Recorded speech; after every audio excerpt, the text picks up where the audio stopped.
मी घेतली होती, आज उजवीला नाव दिलं होता माझं, तर कोणाशी पण खेळायला तयार असतो. ज्याला गाडी त्यांनी फिरवायची होती, माझी उजवी साईड होती. आणि ज्याचा आता प्रश्न, कारण की भरपूर गाड्या आम्ही आमच्या मनाने खेळण्याचा प्रयत्न करतो, पण कधी कधी होत नाही. म्हणून आम्ही आता आमची साईड पकडून ठेवणार. ज्या मैदानामध्ये येणार आम्ही, जो आमचे सगळे सुट्टी मेकर, आमचे सगळे नियोजनकार, सगळे दोन्ही मालक बिलक मिळून जे नियोजन करतील, डावीला पळवायची का उजवीला पळवायची, भरपूर असे नियोजन केले. इकडून तिकडून बैल उतरून डावी साईड घेतली, उजवी साईड घेतली, तर लोकांना पण घेऊ दे. आपल्या साईडने आपण खेळू, आपल्या पद्धतीने आपण खेळू, कारण की आपली जेव्हा गाडी होती तेव्हा कुठला जल्लोष नसतो, आनंदामध्ये. मित्रांनो, या साईडला बघू शकता मिलिंद शेठ भेटल्यात, सुनील शेठ, केशव दादा आणि बाकी त्यांची मित्रमंडळी. चांगली गाडी झाली आज. पुन्हा बोनीच्या मैदानामध्ये निर्विवाद वर्चस्व निर्माण केला. काय बोलाल? काय ना, आनंद आहे. आणि आल्यासारखं आमची प्रत्येक मैदानामध्ये गाडी होते. आज सर्वप्रथम आपले स्वर्गवासी सुनील शेठ पाटील बदलापूरचे, त्यांच्या पुण्यस्मरणार्थ हा अड्डा आयोजित केला होता. बोनीलचे सर्व ग्रामस्थ सोबत होते, पप्पू शेठ सर्व टीम होती. सुंदर मैदान आयोजित केला आणि नेहमीप्रमाणे जसं बोनीलचे मैदान म्हणजे शांतीमध्ये आणि व्यवस्थित होतो आणि प्रत्येक गाड्या मालकाची गाड्या होतात ना, अन्याय होत नाही कुठल्या ह्याच्यावरती, तसा मैदान झाला आणि सुंदर आमची गाडी पळाली आणि विजय प्राप्त झाला. बघा आता 6:30 वाजले आणि सर्व मैदान संपन्न झाला. काय बोलाल? बरोबर आहे, 6:30 वाजता लोक घरी गेलीच पाहिजेत. संध्याकाळ झाली काय जरा लोकांचे दुसरे पण कार्यक्रम चालू असतात, त्याच्यामुळे जरा लोकांना पण टाइम देता येतो. रात्र झाली काय जरा गडबड होते, गाड्या बिड्या कालोखात सुटल्या तर थोडं त्रास पण होतो. म्हणून उजेडातच गाड्या झाल्या तर जरा आनंद होतो. बरोबर. आणि कुठेतरी दादा कोणतरी होते, म्हात्रे दादा, त्यांची इच्छा होती की आज त्यांना भुंगा सैराटची गाडी समोर पळताना बघायची. आपले माननीय श्री वामनदादा म्हात्रे बदलापूरचे माजी नगराध्यक्ष आहेत, शहर प्रमुख आहेत, आणि त्यांनी नेहमी ऐकलं होतं का भुंगा भुंगा भुंगा. आज प्रत्यक्षात त्यांनी बघितला आणि जाता जाता त्यांनी भुंगाची खूप अशी स्तुती केली. आमचे एरंजारची संपूर्ण टीम त्यांच्या सोबत होती का भरपूर भुंगा असा पळतो, चांगले तशी अशी तारीफ केली. मी म्हणजे मला आनंद झाला या गोष्टीचा का आमची सैराट भुंगाची गाडी त्यांनी प्रत्यक्षात आज बघितली ना, त्यांना खूप आनंद झाला. बरोबर आहे. आता जसं तुम्ही सुरुवातीला सांगितलं, प्रथमेश दादांचे वडील आणि मला वाटतं तुमचे पण वडील, मला वाटतं हे खूप जुने मित्र होते आणि कुठेतरी ते आठवणी पण जाग्या झाल्या. हो, खूप आठवणी जाग्या झाल्या. आमचे सुट्टी मेकरांचे पण सगळ्यांचे अभिनंदन करते. सुट्टी मेकर नसून आमचे भावासारखे जे मनापासून सुट्टी करतात. आमचा बाल्यादा झाला, आमच्या बाबांपासून संबंध आहे, आपला केशवदादा झाला, हरीशदादा झाला, पूर्ण सैराची टीम झाली, पूर्ण आमची टीम झाली. म्हणजे मनापासून सगळे हे करताना आनंद झाला. बरोबर आहे. आणि सुरुवातीला ज्या वेळेला मला वाटतं नाव टाकायच्या आधी गाडी पण जमत होती, भुंगा सैराट विरुद्ध मेहरबान आणि सर्जा, कुठेतरी ती गाडी थांबवण्यात आली. आज काय बोलाल? नाही, मला उजवी साईड मी घेतली होती, आज उजवीला नाव दिलं होता माझं, तर कोणाशी पण खेळायला तयार असतो. ज्याला गाडी त्यांनी फिरवायची होती, माझी उजवी साईड होती. आणि ज्याचा आता प्रश्न, कारण की भरपूर गाड्या आम्ही आमच्या मनाने खेळण्याचा प्रयत्न करतो, पण कधी कधी होत नाही. म्हणून आम्ही आता आमची साईड पकडून ठेवणार.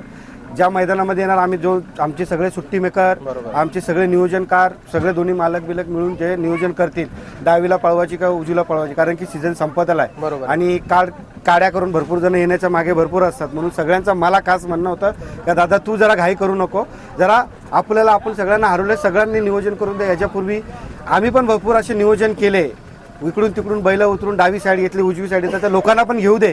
आपल्या साईडने आपण खेळू, आपल्या पद्धतीने आपण खेळू, कारण की आपली जेव्हा गाडी होती तेव्हा कुठला जल्लोष नसतो, आनंदामध्ये सगळ्या गोष्टी असतात आणि सगळ्या मनानुसार असतात. बरोबर. कुठेतरी म्हणजे शांतीचा केला आहे तो, काय तो दिसून येतं तुमच्या माध्यमातून. आणि कुठेतरी मैदानामध्ये गेल्यानंतर पण आम्ही बघतोय जी लोक येतात, म्हणजे फोटो काढला काय वगैरे, कोणालाच नाराज नाही. तो भुंगाचा प्रेम आहे, भुंगानी कमवलेली ती श्रीमंती आहे, ती कधीच पुसली जाणार नाही. आणि भुंगा जसं जेवढे लोक भुंगाला प्रेम करत राहतील, तेवढे लोक आशीर्वाद देतील, तेवढा तो आणखीन पळेल. पण आपण लवकरच, आज खरंच या मैदानामध्ये तात्यांची आठवण आली, आमच्या तात्यांची पण आली आणि बोनीलच्या तात्यांची पण आठवण आली. आज खरं म्हणजे ही जोडी असायला पाहिजे होती, पण काय नाही, ज्या या जगामध्ये जो आलाय त्याला जाणच आहे. शेवटी त्यांच्या आठवणी कायम आपल्या सर्वांच्या मनामध्ये घर करून राहतील. तसंच बाबांच्या निमित्त पण मी आणि आमचा मोठा बंधू आणि आपले सर्वांचे मार्गदर्शन पप्पू शेठ पाटील, आणि लवकरच आमची चर्चा झाली. दादा ये, लवकरच आमची चर्चा झाली. पप्पू दादा आणि आम्ही ठरू, आणि आमची संपूर्ण बैलगाड्या संघटनेची अखिल भारतीय संघटना आणि आपले जे सोबतचे सर्व बैलगाडा मालक आहेत, लवकर बाबांच्या नावाने आता पप्पू दादाची साथ आम्हाला, आम्ही जेव्हापासून बैलगाडी क्षेत्रात आलो आहे तिथून आम्हाला खंबीरपणे साथ असते. प्रत्येक वेळेला जपान लक्ष्या गाडी पळत होती तेव्हाही तशीच साथ होती, त्याच्यानंतर आमची सम्राट आणि पंजाब गाडी पळायची तेव्हाही तशीच साथ होती. आज सैराट आणि भुंगा पळते तेव्हाही साथ तशीच, काय मोठ्या भावासारखा आमच्या पाठीमागे पप्पू दादा नेहमी उभा असतो. आणि बाबा बाबांच्या नावासाठी पप्पूदादाशी आजच चर्चा केली का बाबा दादा आपण बाबांच्या नावाने आणि आपले स्वर्गवासी मोहन शेठ राऊत यांच्या नावाने आमचं चाललंय जरा का आपण बिंजोडचं असं ऐतिहासिक मैदान करायचं का ज्या मैदानाची जसं इतड्याच्या मैदानाची चर्चा आपण करतो तशी त्या मैदानाची चर्चा झाली पाहिजे. पण त्यावेळेला प्रत्येक जो सहभागी जो गाडा मालक आपल्याकडे येईल त्या गाडा मालकाला खाली जायला भेटणार नाही अशी संकल्पना आम्ही सगळे मिळून अखिल भारतीय बैलगाडा संघटनेमार्फत आम्ही करण्याचा प्रयत्न करू. बरोबर, म्हणजे याच्या अर्थ म्हणजे सांगण्यात तात्पर्य असं झालं की मुंबईला आता आले चांगले दिवस आले म्हणजे. हो 100% मुंबईला आपली बघा आज पप्पूदादा आविशेठ झाले, परत विकास शेठ खानावकर झाले, सगळी टीम म्हणजे छोट्या मोठ्या बैलगाडा मालकांच्या सोबत म्हणजे असे 24 तास जुडलेले आहेत. कोणाचा विषय आला तर ताबडतोब क्लिअर होतो. आणि जे काही गाडा मालक आहेत त्यांनी जरा कमिटीची दगाबाजी करू नका. बघा संघटना आहे तर आपण आहेत म्हणजे संघटनेचा विचार करून कुठली डिसिजन घ्या. संघटना मध्यस्थ होऊन जर कुठली गोष्ट आपल्याला कॉम्प्रोमाइज करते तर संघटनेचा विचार करून सगळ्यांचा मान सन्मान ठेवून आपण कुठली तरी स्टेप उचला एवढं मी सांगेन. बरोबर, आता संघटनेचा विषय घेतले म्हणून माझे कोण अजून एक प्रश्न असेल. कुठेतरी तुम्ही बऱ्याचशाच बाईटमध्ये सांगितले की आपली मीटिंग व्हायला पाहिजे, काय बोलाल? नाही 100% पप्पूदादाचं आता मगाशीच माझं बोलणं झालं. दादा बोला आता थोडं आपला 2-4 गोष्टी बाकी आहेत भाई आणि सगळ्यांनी मिळून सगळं काय जुळवत घेतलंय ते तुमच्या बाईटद्वारे आम्ही सांगत नाही. पण लवकरात लवकर मीटिंग आयोजित करणार संघटनेमार्फत आणि लवकरात लवकर आपले नियम अटी लागू करणार आपल्याला. आणि काय नियम अटी चेंज होणार आता ते संघटनात तुम्हाला त्यावेळेला सगळे लाईव्ह असेल, यूट्यूब आपले सगळे त्यावेळेला अवेलेबल असतील.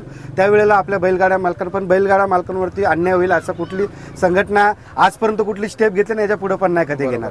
आता मैदानाचा विषय घेतो आपण. उसटण्याला बघितल्यानंतर आज बोनिवलीला बघतो खाली नेट बांधला जातोय. कुठेतरी बघा सर्वांचा विचार केला 100% बघा आता सगळ्या गोष्टी आपल्या मनानुसारच होतात. आपण कुठला मैदान आयोजित केला तर आपल्या बैलगाडा क्षेत्राचा आपला ग्रुप आहे, कोणाला दुसरा मैदान ओपन मैदान अशी भरपूर काय चर्चा आणि सगळ्यांच्या सहमताने संघटना एक डिसिजन घेऊन ती डिसिजन देते. आता बघा आपल्याकडे 3 फेऱ्याच्या मैदानं चालू झाली. परत एकाने आता आपल्या कर्जत भागामध्ये पण नेट बांधली होती लगेच. त्याच्यानंतर उसाटण्याच्या मैदानात त्यांनी पण लगेच नेट बांधली. तो झाल्यानंतर आज बोनिवलीच्या मैदानात नेट बांधली. जिथे जिथे आहे तिथे संघटनेमार्फत आयोजकांमार्फत आपल्यावरती ज्या गोष्टी आपल्याला पाहिजे त्या गोष्टी आपण अवेलेबल आहे. स्क्रीन पण बघा तुम्ही, प्रत्येक मैदानामध्ये स्क्रीन पण अवेलेबल असते. समालोचन 4-4, 5-5 असतात. सुट्टीला 8-8, 10-10 माणसं असतात. आपल्याकडे लाईव्ह कॅमेरा चालू असतात, 2-2 कॅमेरा असतात. बरं आपल्याकडे टोल नाके असतात. अजून काय पाहिजे बैलगाडा मालकांना? अजून एवढे सगळ्या गोष्टी असून पण थोडं खाली सुट्टीला थोडं कॉम्प्रोमाइज बैलगाडा मालक करायला शिका. आपल्या सगळ्या गोष्टी 100% पडले. अजून काय पाहिजे? बरोबर आहे. आता जाता तर शेवटचा प्रश्न घेतो. A1 जोडीचा A1 ड्रायव्हर बघा कुठेतरी लकी ड्रॉ मध्ये एक छोटीशी भेट मिळाली आणि कुठेतरी ती त्यांना देण्यात आली, काय बोलाल? काय नाही, तो आमचा गुलालाचा भाष्य आहे. A1 ड्रायव्हर आहे तो, त्याला मी नाव दिलेलं आहे.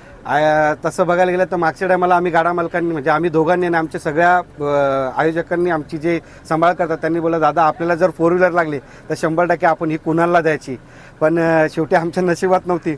पण आज बोनिवलीच्या मैदानात ती भुंगा सैराटनी पळून विजय प्राप्त केला. ती काही असू दे, माझी संकल्पना आहे जे मेहनत करतात. आपला हरेश दादा आहे, परत आपला केशव दादा आहे, आमची टीम आहे. म्हणजे ही जी बक्षिसं मिळाली त्यांच्या मेहनतीचा तो यश आहे. आपण फक्त नंदी आपल्या नावाने पळतो, पण ह्यांची खरी मेहनत असते. आपण जी बक्षिसं भेटू तर यांना ते देण्याचा आम्ही दोन्ही मालक ठरून देण्याचा मागे प्रयत्न करू. चला आता तर शेवटचा प्रश्न घेतो. 3 वेळा गाडी मला वाटतं या सीझनला बोनिवलीच्या मैदानामध्ये पळाली, 3 वेळा गुलालाचं मानकरी राहिलेत, काय बोलाल? काय नाही, आमच्या तात्यांचा आशीर्वाद आहे, बोनिवलीच्या तात्यांचा आशीर्वाद आहे. आणि जेव्हा आम्ही मैदानामध्ये येतो आमचा जपान लक्ष्याचा आमच्या मागे खूप मोठा साथ आहे. आणि येणाऱ्या आता गुढीपाडव्याला आपल्या पप्पूदादांच्या मार्गदर्शनासाठी जपान लक्ष्य ही जशी आपली सैराट भुंगा पळते तशी ती जोडी आमची पळायची. त्यावेळेला मांगरोळगाव कोसगाव हे दोन्ही मिळून एकत्र ही गाडी जशी सैराट आणि भुंगा पळते तशी आम्ही एकत्र पळवायचो. तशीच आता ते जरा वयाने थोडे म्हातारे झाले पण अजून पण ती धमक गेलेली नाही आहे. आज पण चांगल्या गाड्यांना पराजित करायची धमक त्यांच्यामध्ये आहे. पण आम्ही मालकांनी विचार केला कारण की ह्या वयामध्ये कुठं धडकले, कुठं पायाला इजा झाले, ह्या वयामध्ये त्यांना त्रास नको म्हणून थांबवण्याचा आम्ही विचार केला. आणि येणाऱ्या गुढीपाडव्याला आम्ही एक फेरा मारून ऐतिहासिक फेरा मारून भुंगा आपला जपान आणि लक्ष्याचा आम्ही इथेच रिटायरमेंट दोघं मालक घेणार. बरोबर आहे. चला तुम्हाला येणाऱ्या मैदानासाठी शुभेच्छा असतील. धन्यवाद.